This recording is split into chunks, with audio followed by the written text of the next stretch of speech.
बच्चे के साथ लेना ले प्रेम।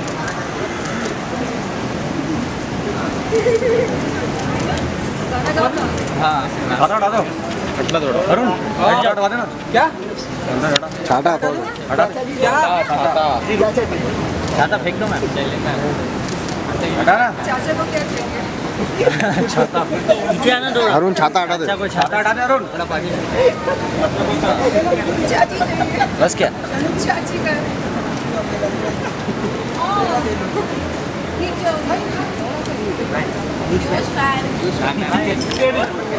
अच्छा कौन कौन यूज फैन है? ऐसे ओनली यूज फैन।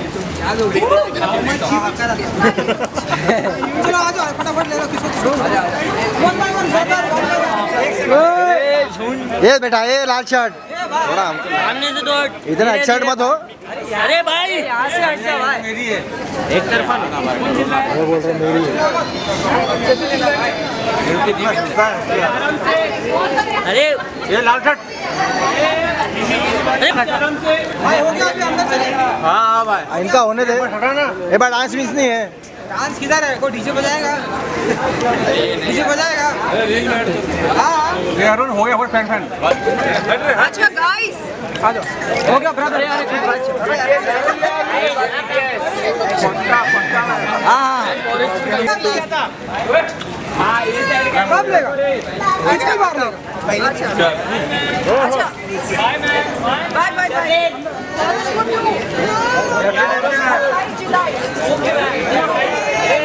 ये सब लोग देखने आओ सब लोग।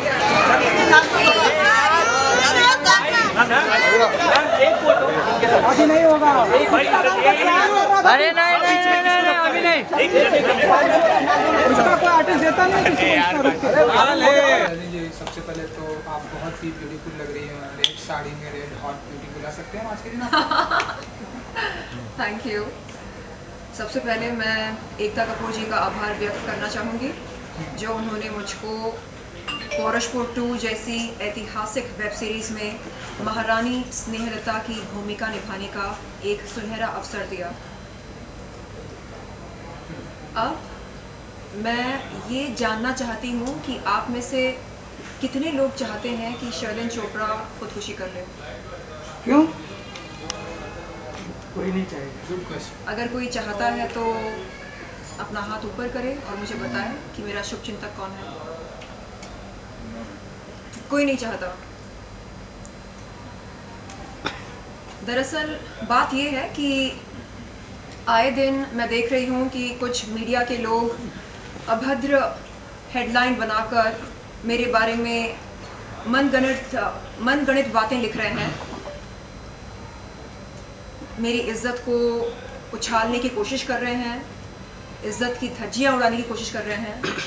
तो मैं आप तमाम मीडिया वालों से कहना चाहूँगी कि किसी भी महिला को, चाहे वो पुलिस अफसर हो, लॉयर हो, डॉक्टर हो, काम वाली बाई क्यों ना हो, बाजारू औरत क्यों ना हो, किसी भी महिला को इस कदर जलील ना करें कि वो मजबूरन आत्महत्या करने के बारे में सोचे। मैं बहुत स्ट्रॉन्ग हूँ और मुझे लगता है कि जिस लड़की ने किडनी फेलियर को मात दिया हो, पुनर्जन्म लेकर जो एक ऐतिहासिक वेब सीरीज़ में एक ऐतिहासिक भूमिका के रूप में आपके सामने खुद को पेश कर सकती है, वो कुछ भी कर सकती है लेकिन अपनी जान नहीं ले सकती। तो आपसे निवेदन है कि आप किसी भी महिला के बारे में अभद्र लिखने के बजाय पहले ये सोच लें कि अगर आपकी माँओं के बारे में, बेटियों के बारे में, बहनों के बारे में कोई अभद्र टिप्पणी या अश्लील टिप्पणी करे तो आप कैसा महसूस करेंगे? क्या आपका खून नहीं खौलेगा? क्या आपको गुस्सा नहीं आएगा? क्या आपको उसे लाफा मारने का मन नहीं करेगा? बिल्कुल करेगा। तो फिर ये नाइंसाफ़ी क्यों मेरे साथ? पिछले साल आपने देखा कि कैसे मिस मोटरमाउथ और उनकी वकील ने सरेआम मेरे बारे में अभद्र भाषा का इस्तेमाल करके मेरी इज्जत की धज्जियां उड़ाने की कोशिश करी। YouTube पर वो वीडियो है, आप जाकर देख सकते हैं। मैं उस अभद्र भाषा का इस्तेमाल यहाँ पर नहीं करना चाहती। अब मैं देख रही हूँ कि फिर से वही घटना मेरे साथ घट रही है। हाल ही में इसी जगह पर 20 जुलाई 2023 के दिन मैंने एक इंटरव्यू दिया था सिद्धार्थ कनल को। उस इंटरव्यू में कुछ गहरी बातें हुई, कुछ बहुत ही सेंसिटिव बातें हुई और कुछ मजाकिया बातें भी हुई। तो उस इंटरव्यू में मैंने जो कहा, मेरी बातों को तोड़ मरोड़ कर कुछ मीडिया वालों ने अपने दर्शकों के सामने रखा एक अभद्र हेडलाइन के साथ। और जब उन आर्टिकल्स को मैंने पढ़ा, मुझे बड़ा दुख हुआ, मैं बहुत रोई। और फिर मैंने खुद को याद दिलाया कि महारानी स्नेहलता जो भूमिका मैंने निभाई एकता कपूर जी की वेब सीरीज़ में, अगर उनके साथ ऐसा होता तो वो क्या करती। मुझे याद आया कि कई जुल्म सहने के बावजूद महारानी स्नेहलता अपने लक्ष्य के बारे में भूली नहीं। उनकी नज़र उनके मंजिल पर, उनके लक्ष्य पर टिकी रही। तो मुझे क्या करना चाहिए? मुझे भी अपना फोकस अपने मंजिल पर रखना है। मेरी मंजिल क्या है? मेरी मंजिल है बॉलीवुड फिल्म इंडस्ट्री में बेहतरीन अदाकारा बनना। तो उस मंजिल पर मुझे अपनी नज़र टिकाए रखनी है, चाहे कुछ भी हो जाए। तो इस अद्भुत भूमिका को बार बार लगातार याद करके मैं इस भूमिका से प्रेरणा लेती रही और मैंने खुद को याद दिलाया कि कैसे मैंने किडनी फेलियर को मात दिया, कैसे मौत के मुंह से बाहर निकलकर मैंने पुनर्जन्म लिया। तो जो लड़की इतनी स्ट्रॉन्ग होती है असल ज़िंदगी में, उसे क्या कोई अभद्र न्यूज़ आर्टिकल परेशान कर सकता है? क्या मुझे विचलित कर सकता है? नहीं। और अगर मैं ऐसे अभद्र आर्टिकल्स को खुद को विचलित होने दूं तो फिर जीना मुश्किल हो जाएगा। दरअसल जिस्मानी ताल्लुकात में दिलचस्पी रखता है, प्यार इश्क मोहब्बत में नहीं।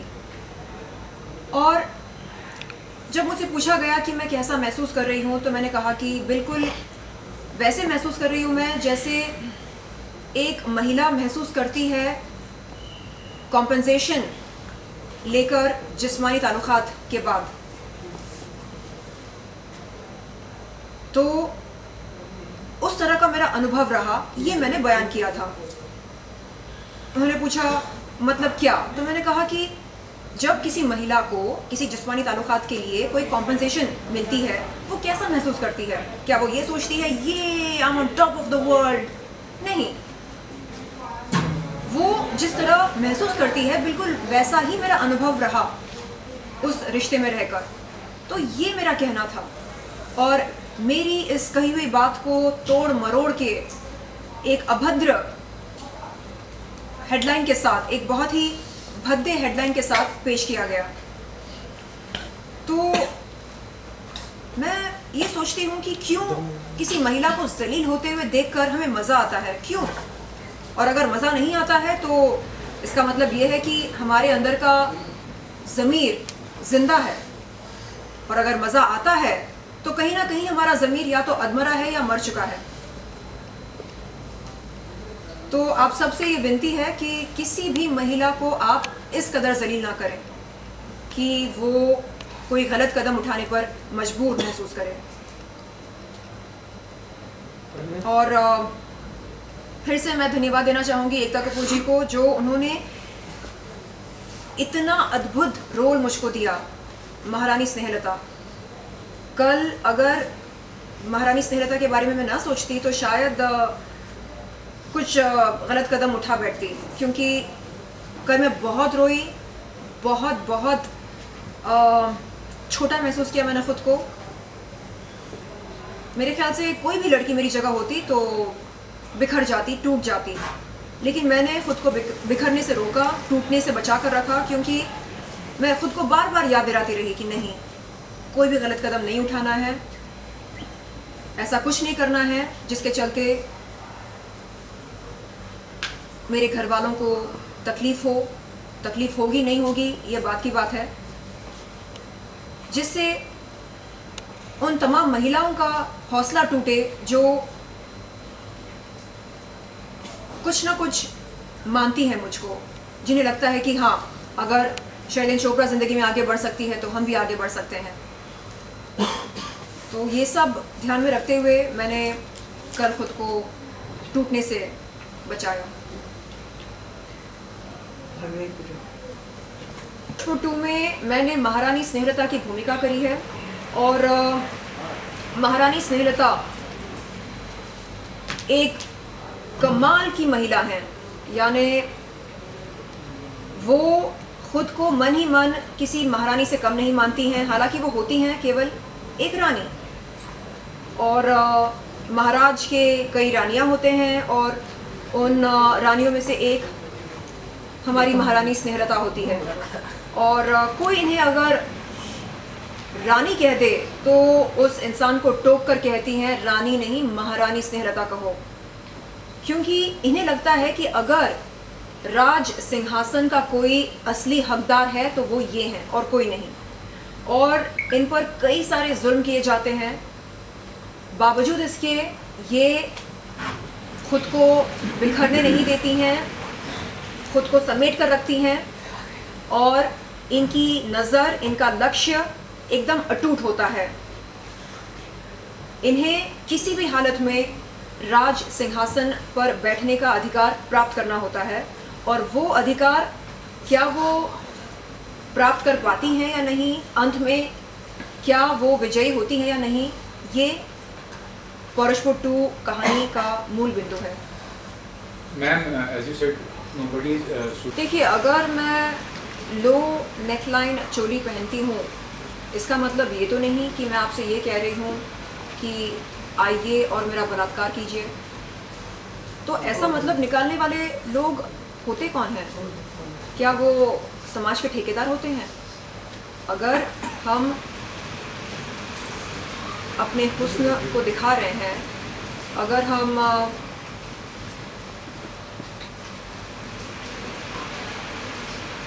पर्दा नहीं कर रहे हैं, तो क्या इसका ये मतलब निकाला जाए कि अरे ये लड़की तो इजीली अवेलेबल है, ये बहुत चालू है, चलो ट्राई करके देखते हैं आती है कि नहीं।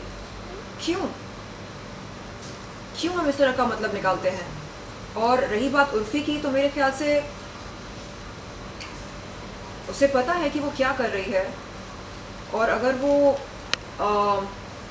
छोटे कपड़े पहनती हैं या ऐसे लिबास पहनती हैं जिससे लोगों का मन उत्तेजित हो जाए, तो क्या ये गलत है? हम क्यों भूलते हैं कि हम भारत देश में रहते हैं, वो देश जिसका नाम लैंड ऑफ कामसूत्रा कहा जाता है। तो क्यों हम मॉरल पुलिसिंग करते हैं? क्यों हम कहते हैं अरे ये देखो, ये अपना क्लीवेज दिखा रही है, इसका मतलब इसका कैरेक्टर बहुत ही ढीला होगा, इसका मतलब ये इजीली अवेलेबल होगी। क्यों? कौन सी किताब में या किस ग्रंथ में लिखा है कि महिला के लिबास की लंबाई से उसके किरदार का अनुमान लगाया जा सकता है? किस किताब में लिखा है? मैं अपना घर चलाती हूँ, मैं अपने सारे बिल्स टाइम पर भरती हूँ, और अगर मैं इस तरह की चोली पहनना पसंद करती हूँ तो इसमें गलत क्या है? क्या संविधान में लिखा है कि इस तरह की चोली पहनना गलत है, और अगर मैंने इस तरह की चोली पहनी तो कोई धारा मुझ पर लगेगी? संस्कृति हाँ, तो संस्कृति दिमाग में होनी चाहिए ना। अगर मेरे इस अवतार को देखकर आप उत्तेजित होकर मेरे साथ गलत करने की इच्छा रखते हैं, तो ये दर्शाता है कि आपकी क्या संस्कृति है। क्योंकि आप के अंदर का हैवान न जागे, इसलिए मैं खुद को ढक कर रखूं? शर्लिन जी क्या है कि मन की बात नहीं होती है कि मन की जो भावनाएं होती हैं